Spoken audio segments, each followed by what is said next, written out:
And we are turning to business news now with Nicholas Poynton. Kia ora, Nicholas. Thanks for joining us. The manufacturing industry appears to be booming. Can you take us through some of those numbers? So the BNZ has released its latest monthly Business New Zealand Performance of Manufacturing Index for June, and it shows activity is back well into expansion territory, up to 56.3 points. So to put that in perspective, anything above 50 indicates growth, anything below signals contraction.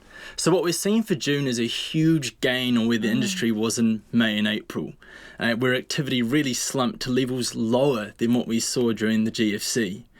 So this expansion has been driven by a surge in new orders, which is driving production and deliveries. And earlier today I spoke to BNZ senior economist. He says that the surge in activity is really making up for that lost ground we had because of lockdown. What he said was, I thought was quite nice, was we've made a small step forward after a giant leap backwards. So, however, he says the employment index, which is still below 50, paints a more sobering picture of where manufacturing really is at the moment.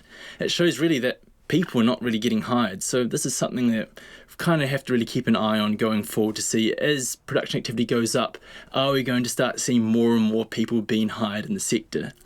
But to sort of finish round this story out on a bit of a bright spot, our index is actually is in a lot stronger position compared with the countries that we usually measure ourselves against. So that's like Australia, the US and the UK.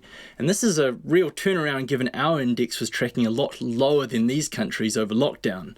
So, and really, it's just reflecting that we went into lockdown earlier, we've come out sooner, we've got the loosest restrictions in the world, and businesses are back up manufacturing stuff again. Great, but it doesn't look so good in this next one. A new survey's painted a worrying picture about people's finances as they near retirement. So what's happening there? Yeah, there were some worrying signs coming out of the survey conducted by a financial services company called National Capital.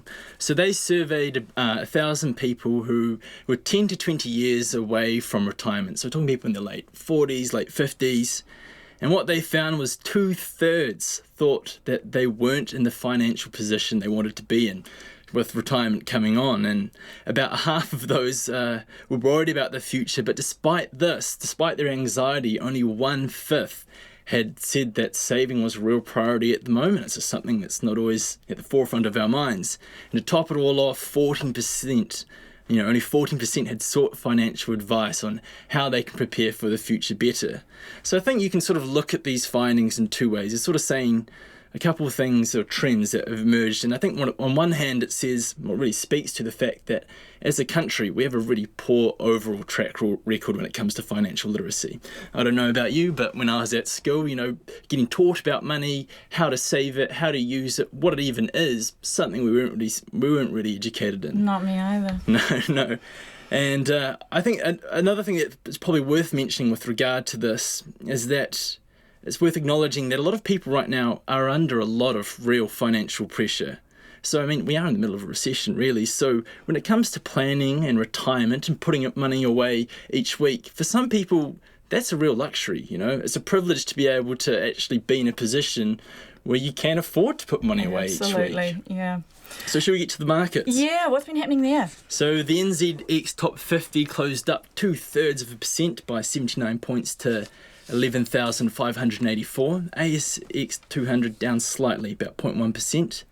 The New Zealand dollar is steady at 65.4 US cents, 93.7 Australian and 52.1 British pence. And taking a quick look around the global markets, Asian shares eked out some small gains, US stock futures bounced back, and there's just a general feeling, more hopes that government spending around the globe will start to suppress concerns about rising coronavirus cases. Awesome. Hey, thank you so much, Nicholas. That was our business reporter, Nicholas Poynton.